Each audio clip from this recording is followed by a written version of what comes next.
Hello বন্ধুরা, তোমরা আমার থাম্বনেল টাইটেল থেকে নিশ্চয়ই বুঝতে পারছো আমি আজ কী নিয়ে ভিডিও করছি, তোমাদের সাথে শেয়ার করছি।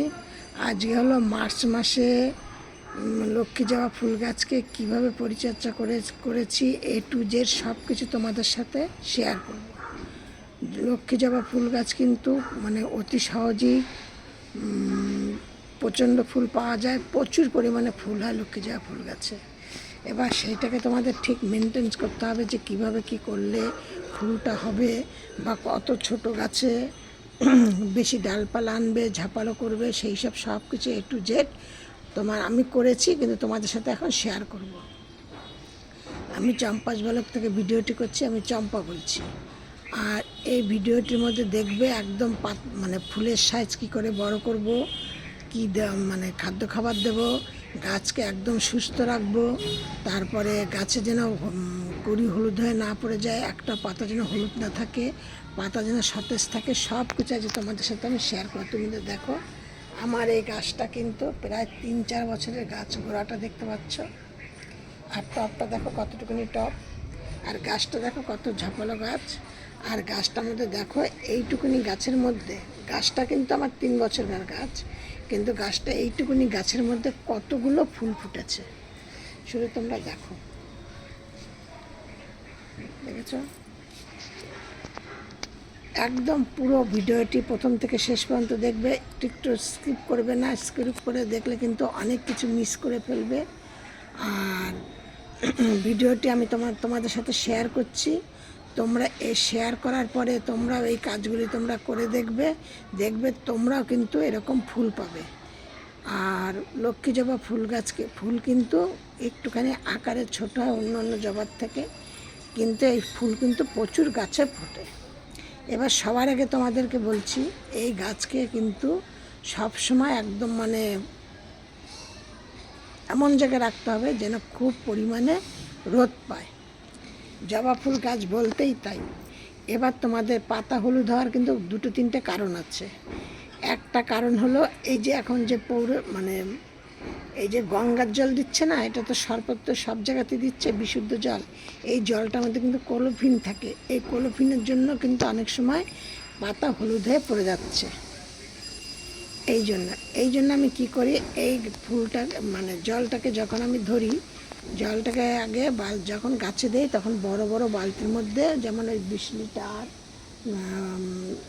বালতিগুলোর মধ্যে আমি জলগুলোকে ধরে রেখে দিই, দিয়ে তার মধ্যে একটুখানি ফিটকারি দিই, এই 5-10 গ্রাম মতো ফিটকারি দিই, প্রতিদিনই কিন্তু সেইটা করি, ফিটকারি দেই, দিয়ে তার মধ্যে আবার সেই জলটাকে আমি প্রত্যেকটা গাছের গোড়ায় দিই।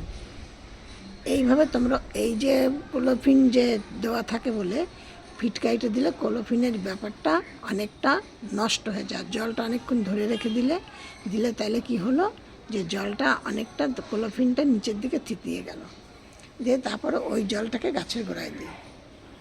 আর কি করি, গাছের গোড়াটাকে ভালো করে পরিষ্কার রাখবা, এই দেখো যেন কোনো ধরনের কোনো আগাছা না হয়।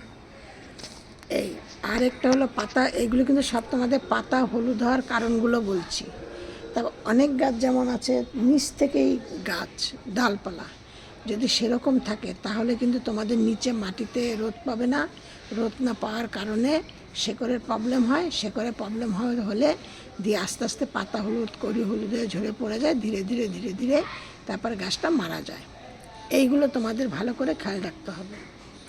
দিয়ে তারপরে তোমরা কি করবে, গাছের গোড়ায় দেবে চুন, একদম সামান্য একটু চুন নেবে, নিয়ে একদম গুঁড়ো করবে। ধরো একটা আইসক্রিম চামচের 4 ভাগের 1 ভাগ চুনটাকে ভালো করে গুঁড়ো করে নিয়ে একদম টবের এরকম চারিপাশ দিয়ে দেবে। তাতে কী হবে, তোমাদের মাটির কোনো প্রবলেম হলে সেইটা ঠিক হয়ে যাবে। আর আমি গাছকে কী করছি আমি এবার তোমাদের সাথে সেইটা শেয়ার করছি। মার্চ মাসে তোমরা শুধু 6টা দানা নেবে, 6টা দানার সাথে তোমরা আর 2টো জিনিস মিশিয়ে নেবে, কিংবা 6টা দানা যদি তোমরা না নাও সেইটাও কিন্তু মিশাতে পারো, যখন নাকি ওইগুলোও কিন্তু গুঁড়ো করবে, তার মধ্যে ওই 6টা দানা, মোট কথা 6টা দানাই তোমরা ওর মধ্যে মিশিয়ে নিয়ে গাছের গোড়ায় দিয়ে দেবে। এবার 6টা দানা তোমরা কী নিচ্ছ? 6টা দানা নিচ্ছ হলো তোমরা মটরের ডাল কিংবা ছোলার ডাল, ঠিক আছে? মটরের ডাল অথবা ছোলার ডাল, তোমরা এইটা 6টা দানা নিলে। এবার সেই দানার মধ্যে তোমরা কি করলে, কিছুটা বাদাম খোল নিলে আর কিছুটা কলার খোসা নিলে, নিয়ে মিক্সড করে গাছের গোড়ায় দিয়ে দিলে। আর তোমরা কি করবে, এইটা দিলে ঠিক এর 15 দিন বাদে তোমরা আবার কি দেবে, নিম খোল নেবে আর কিছুটা ফিটকারি নেবে, নিয়ে আর তার মধ্যে কিছুটা লেবুর খোসা ডাস্ট করে নেবা, নিয়ে সেইগুলোকে তোমরা গাছের গোড়ায় দিয়ে দেবে। ঠিক মাসে এই 2বার এই খাবারগুলো দাও। এইভাবে তোমরা গাছকে যত্ন করো, দেখবা তোমরা গাছে আমার মতো এরকম মানে গাছ ভর্তি ফুল পাবে। শুধু দেখো গাছটা 3 বছর হতে পারে, কিন্তু গাছটাকে আমি যেহেতু আমার ছাদে, সেহেতু আমি গাছটাকে কেটে আমি এরকম ঝোপালো করে রেখে দিয়েছি। দেখো, এই দেখো কেটেছি, এই দেখো কেটেছি, এই দেখো কেটেছি, এই দেখো সব কেটে কেটে আমি এরকম করে রেখে দিই। এবার এই জন্য তোমরা কি করবা, এই জন্য এই গাছের গোড়ায় তোমরা ওই সবগুলো সব দেবে, দিয়ে তোমরা আমার মতো এরকম প্রচুর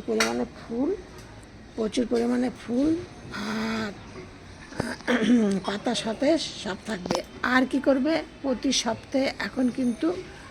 সপ্তাহে গাছকে স্প্রে করবে কিন্তু কি দিয়ে, সোনাটা দিয়ে করতে পারো, কাকা দিয়ে করতে পারো। এইসব 1 লিটার জলের মধ্যে 1 ml নেবে, নিয়ে তোমরা প্রতি সপ্তাহে একবার করে তোমাদের বাগানে যত রকমের গাছ আছে সব ধরনের গাছকে তোমরা এই দিয়ে স্প্রে করতে পারো।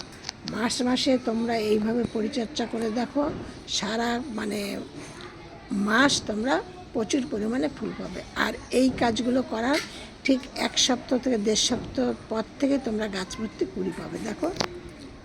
দেখেছো কুড়ি প্রচুর আমার গাছে, এই দেখো। তার সাথে এবার তোমাদের একটা আলাদা বোনাস দিয়ে দিচ্ছি। দেখো আমার গাছে কত ফুল ফুটেছে, জবা কিন্তু প্রচুর ফুটেছে, কিন্তু তার মধ্যে আমি তোমাদের সাথে শুধু এটাই আমি শেয়ার করলাম মার্চ মাসে আমি কি দিয়ে আমি লক্ষ্মী জবা ফুল গাছে পরিচর্যা করি। সব ভিডিওর মতো আজকে তোমাদেরকে বলছি, তোমরা সব ভালো থাকো, সুস্থ থাকো। আমার এই আবল তাবল বকাটা তোমরা সব ধৈর্য নিয়ে শোনার জন্য তোমাদেরকে সবাইকে ধন্যবাদ। আর ভিডিওটি দেখে কিন্তু একটা লাইক কমেন্ট শেয়ার করো, আর একটা নতুন বন্ধু হয়ে থাকে একটা সাবস্ক্রাইব করে দিও। এবার আসি আবার অন্য কিছু নিয়ে।